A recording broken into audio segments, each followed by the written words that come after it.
Republican vision से आज हम आए हैं इंदौरा चौक में। यहाँ रिपब्लिकन पार्टी के ओर से सामाजिक परिवर्तन व आर्थिक मुक्ति आंदोलन अंतर्गत जनता की मूलभूत व ज्वलन समस्याओं को लेकर आंदोलन शुरू है। तो जानते हैं जनता की क्या मांगे हैं। भारतीय संविधानाचे शिल्पकार बोधिसत्व परमपूज्य बोधिसत्व डॉक्टर बाबासाहेब आंबेडकरांच्या,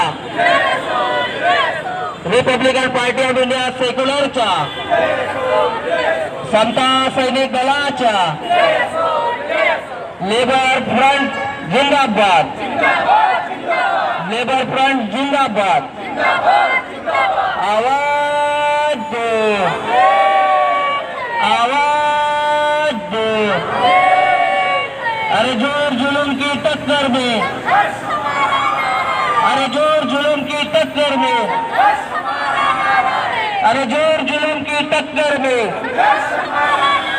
अरे तख्त बदल दो, ताज बदल दो, अरे तख्त बदल दो, ताज बदल दो,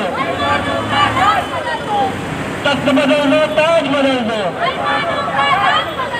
आवाज दो। जो धरने निदर्शने हैं वो सामाजिक परिवर्तन और आर्थिक मुक्ति आंदोलन के अंतर्गत हम उसको कर रहे हैं। हम देख रहे हैं कि जब से केंद्र सरकार में और महाराष्ट्र सरकार में एक विशिष्ट विचारों की सरकार बैठी है, तब से भारत देश में नफरत की जो आग है वो काफी तेजी से बढ़ रही है। यानी जहां मोहब्बत भारतवासी में होना चाहिए, हम भारत के नागरिक हैं और हमारे भारत देश में भाईचारा रहना चाहिए, वो भाईचारों का कहीं तो भी विनाश हो रहा है। भाईचारों की जो विचारधारा है उसको नष्ट की जा रही है। एक भारतीयों को दूसरे भारतीयों के साथ लड़ाने की कोशिश चालू है, यानी एक भाई दूसरे भाई से लड़ रहा है। तो हम चाहते हैं कि ये जो विशिष्ट विचारधारा की जो सरकार इस भारत देश में और महाराष्ट्र शासन में बैठी है, उसको हम आगाह करना चाहते हैं कि आपकी जो जातिवादी विचारधारा है, जो मानसिकता है, उस मानसिकता को आपको जल्द से जल्द बदलना पड़ेगा। अगर आप इस मानसिकता को नहीं बदलते हैं तो हम आपके इस सत्ता में रहने नहीं देंगे, इस सत्ता से हम नीचे उतारेंगे। इस भारत देश ने ऐसे अनेक प्रधानमंत्री देखे हैं जिनको लगता था कि हम कभी इस कुर्सी से हटने वाले नहीं है, लेकिन दूसरे ही इलेक्शन में ऐसे प्रधानमंत्री को अपनी कुर्सी खाली करनी पड़ी है। और आज ये छोटी सी लड़ाई से हम ये शुरुआत आगाज करना चाहते हैं कि आप इस भ्रम में मत रहिए कि आपके पास हमेशा सत्ता रहेंगी। सत्ता आज है, कल नहीं रहेंगी, पर भारत से महात्मा फुले शाहू जी, इन सभी महामानवों को मेरा परिवार वंदन। यहाँ पर आए हुए सभी मेरे भाई और बहनों को मेरा क्रांतिकारी जय भीम। आज का ये जो धरना आंदोलन है अपना, ये सरकार ने जो बेरोजगारी महंगाई बढ़ाई है, हमारी रसोई गैस बढ़ाई है, हमारे महिलाओं को काम नहीं है, हमारी लड़कियां पढ़ लिख कर भी आज घर में बैठी हुई है, शिक्षा महंगी कर दी गई। इस वजह से हमारे पालक और जो महिलाएं अपना मजदूरी कर समता सैनिक दल लेबर फ्रंट भाइयों की ओर से नारे निर्देशन का कार्यक्रम यहाँ पे इंदौरा चौक में आयोजित किया है। और आज के कार्यक्रम का हेतु है कि जो अपने ऊपर यानी कि भारतीय लोगों के ऊपर जो अन्याय होते जा रहा है, अभी अभी फडणवीस साहब ने बोला है कि जो पाहिजे, डॉक्टर बाबासाहेब आंबेडकर जन्मशताब्दी स्मारक झालंच पाहिजे, आंबेडकर भवनाचा वापस निर्माण झालाच पाहिजे। जय भीम मित्रांनो, साथियों, 2014 के बाद से हम लोग देख रहे हैं कि देश में महंगाई और बेरोजगारी बेइंतहा बढ़ती चली जा रही है। आम जनता महंगाई और बेरोजगारी से बेहाल है। महंगाई और बेरोजगारी ने आम जनता का जीना मुश्किल कर दिया है। साथियों, देश में लगातार महिला व दलित आदिवासी के ऊपर होने वाले अन्याय और अत्याचारों में बाढ़ सी आ गई। लगातार महिला उत्पीड़न की घटनाएं पढ़ने को मिल रही है।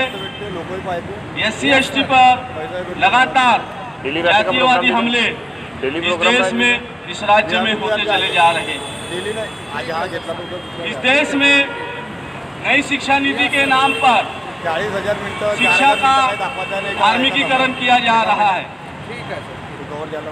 साथियों, जो शिक्षा विज्ञान के ऊपर आधारित होनी चाहिए, जिसके आधार पर देश तरक्की, उन्नति और प्रगति कर सके, उस शिक्षा का धार्मिकीकरण करके देश को कबीला पद्धति में ले जाने का षड्यंत्र रचा जा रहा है।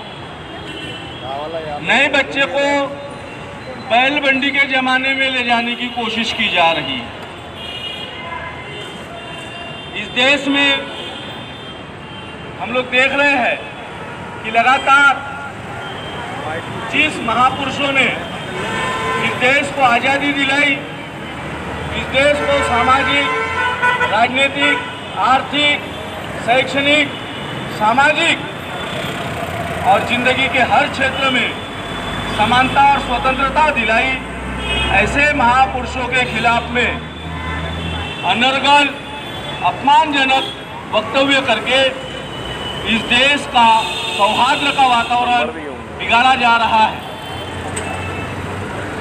दो अलग अलग समुदाय को भड़काकर उनके बीच में झगड़े लगाने का षड्यंत्र इसके पीछे स्पष्ट रूप से दिखाई दे रहा है। कल भी किसी मूर्ख आदमी ने भीमा कोरेगांव को लेकर अनर्गल जहर उगला। मुझे तो ऐसा लगता है कि लोग सुबह जो सोच करते हैं, वो सोच ये लोग अपने मुंह से करते हैं। सुबह भीमा कोरेगांव को लेकर जिस तरीके से टिप्पणी की गई है, हम उनका नाम न लेकर उनको बड़ा नहीं बनाना चाहते, क्योंकि ये चिल्लर लोग हैं। इनकी मानसिकता है कि इस देश में डॉक्टर बाबा साहब आम्बेडकर जी और उसको मानने वाली रिपब्लिकन जनता के खिलाफ के मन में असंतोष पैदा करके इस देश के अंदर भाईचारा को बिगाड़ दिया जाए, महाराष्ट्र बंद और भारत बंद की अपील की जाए और दो समुदाय आपस में लड़ बैठे। हम ऐसे षड्यंत्रों को सिरे से नकारते हैं और आम जनता से अपील भी करना चाहते हैं कि ऐसे भड़काऊ बयान देने वाले लोगों से सावधान रहिए और संविधान के दायरे में रहते हुए, कानून का पालन करते हुए भाईचारे को बरकरार रखिए। साथियों, हम लोग देख रहे हैं कि इस देश में दलित, पीड़ित, शोषित, वंचित, मजदूर, किसान, कामगार, महिलाओं, तमाम रिपब्लिकन जनता का आर्थिक शोषण किया जा रहा है। हमारे खून पसीने के पैसे को लूटा जा रहा है और लूटकर ये लोग खोखों में आमदार और विधायक खरीदने में मशगूल है। हमारे खून पसीने के पैसे से ये लोग राज्य सरकारें गिराने में मशगूल है। आम जनता के खून पसीने के पैसों का दुरुपयोग इसके पहले इस तरीके से देखा नहीं गया था। इसलिए हम लोग अपील करना चाहते हैं कि जो गरीब जनता है, मजदूर है, किसान है, कामगार है, वे लोग अपने खून पसीने के पैसों को अपव्यय होने ना दे और ऐसी गंदी राजनीति को और गंदे राजनेताओं को अपने दरवाजे पे खड़ा भी न करें। साथियों, 31 साल हो गए यशवंत स्टेडियम पे डॉक्टर बाबा साहब आम्बेडकर जन्म शताब्दी स्मारक बनाने का प्रस्ताव नागपुर महानगर पालिका ने अपने हाउस में किया। 5 करोड़ रुपया मंजूर किया। यशवंत स्टेडियम के बाजू की जगह जिसे हम लोग पटवर्धन मैदान या सर्कस मैदान के नाम से जानते हैं, वो जगह डॉक्टर बाबा साहब अम्बेडकर जन्म शताब्दी स्मारक के लिए दे दी गई, पैसा दिया गया, जमीन दी गई। लेकिन कांग्रेस हो या भारतीय जनता पार्टी की सरकार हो, गत 30 वर्षों से उन्होंने अभी तक डॉक्टर बाबा साहब अम्बेडकर जी के जन्म शताब्दी स्मारक के निर्माण कार्य को शुरुआत नहीं की है। मुझे लगता है कि कांग्रेस और बीजेपी ने मिलकर डॉक्टर बाबा साहब अम्बेडकर जी का अपमान किया है। 30 वर्षों से लगातार अपमान करते चले आ रहे हैं। हर साल 5 करोड़ रुपया बजट में मंजूर किया जाता है और 5 साल तक उसका ब्याज खाकर फिर अगले साल बजट में वही 5 करोड़ रुपए फिर से मंजूर कर दिए जाते हैं। साथियों, कांग्रेस और बीजेपी बाबा साहब के नाम को इस कदर से अपमानित कर रही है जैसे दो खिलाड़ी किसी फुटबॉल को एक दूसरे की ओर उछालते हैं। कांग्रेस बीजेपी को दोष देती है और बीजेपी कांग्रेस पर दोष देती है, लेकिन दोनों जिम्मेदार हैं बाबा साहब अम्बेडकर जी का अपमान करने के लिए। उनके बीच में होड़ लगी हुई है। एक तो स्मारक बनाया नहीं गया। 57 वर्ष पहले डॉक्टर बाबा साहब अम्बेडकर जी का नागरिक सत्कार नागपुर महानगर पालिका ने अपने प्रांगण में किया और बाबा साहब की याद में आंबाझरी स्थित गार्डन के बाजू में 20 एकड़ जगह पर डॉक्टर बाबा साहब अम्बेडकर सांस्कृतिक भवन बनाया गया। देने का षड्यंत्र किया। नागपुर शहर में डॉक्टर बाबा साहब अम्बेडकर जी को मानने वाली जनता की संख्या दूसरे क्रमांक पे है। इसके बावजूद भी कांग्रेस और बीजेपी के लोगों ने यह दुस्साहस तो किया, लेकिन नीड़ा रक्ताचे कहने वाले हमारे बहुजन समाज पार्टी के नगर सेवकों ने भी इस समय पर दलाली और भड़वेगिरी का उत्तम उदाहरण दिया और डॉक्टर बाबा साहब अम्बेडकर जी के सांस्कृतिक भवन को गिराने में पैसे लेकर सहयोग किया। ऐसे लोगों का जाहिर निषेध करना जरूरी है। साथियों, इस देश में हमारे उत्तर नागपुर में बिल्कुल नजर के सामने में अनेक वर्षों से डॉक्टर बाबा साहब अम्बेडकर रुग्णालय बना हुआ है। यह रुग्णालय उत्तर नागपुर सहित कुराड़ी, मध्य प्रदेश, छत्तीसगढ़ तक के लोगों के लिए स्वास्थ्य सुविधा के लिए, हमारे बुजुर्ग बच्चों के लिए आशादायी केंद्र है। हमारे उत्तर नागपुर से स्वास्थ्य रुग्णालय को उठाकर बाहर ले जाने का षड्यंत्र रचा जा रहा है। इस नागपुर शहर में बहुत बड़ी संख्या में हमारे कबाड़ी व्यवसाय करते हैं। सुबह उठकर अपनी साइकिल या हाथ ठेला लेकर वे बेचारे घरों में जाकर हमारे घरों का जो पुराना कचरा है, रद्दी है, टीन टप्पर है, प्लास्टिक, ये तमाम गंदगी उठाकर और हमें हमारे हाथ में कुछ पैसे देकर उसे बड़े फैक्ट्रियों में भेजकर रिसाइकिल करके उसका नव निर्माण करते हैं। ऐसे अनेक वर्षों से काम करने वाले साइकिल पे और हाथ ठेले पे और फुटपाथ पर बैठने वाले कबाड़ी भाई, इनके साथ पुलिस वाले ज्यादती कर रहे हैं। उनसे पैसे की उगाही की जाती है। उनसे कहा जाता है ये सामान कहाँ से खरीदा। अरे भाई, कबाड़ का सामान वो कोई घर मालक बिल देता है किसी को? आप जनता बताएं कि आप अपने घर का जब रद्दी बेचते हो तो क्या बिल बुक लेकर बैठते हो और बोलते हो रद्दी वाले भाई तेरे को ये बेच रहा हूँ, इसका बिल दे रहा हूँ?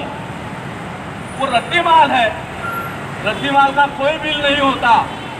लेकिन कई अनेक पुलिस वाले, मैं सभी लोगों को तो नहीं कहता, कुछ अपवाद भी है, बहुत सारे पुलिस वाले अच्छा व्यवहार भी करते हैं, स्वभाव से भी अच्छे होते हैं, लेकिन जो भ्रष्टाचारी पुलिस वाले हैं वे लोग इन कबाड़ी व्यवसायियों को जो 2 वक्त की रोजी रोटी चलाकर जैसा तैसा अपना घर परिवार पालने की कोशिश करते हैं, उनसे जो पैसे उगाही का जो काम शुरू किया है पुलिस विभाग ने, हमारी सरकार से मांग है कि इस तरह की गतिविधियों को तुरंत रोक दिया जाए।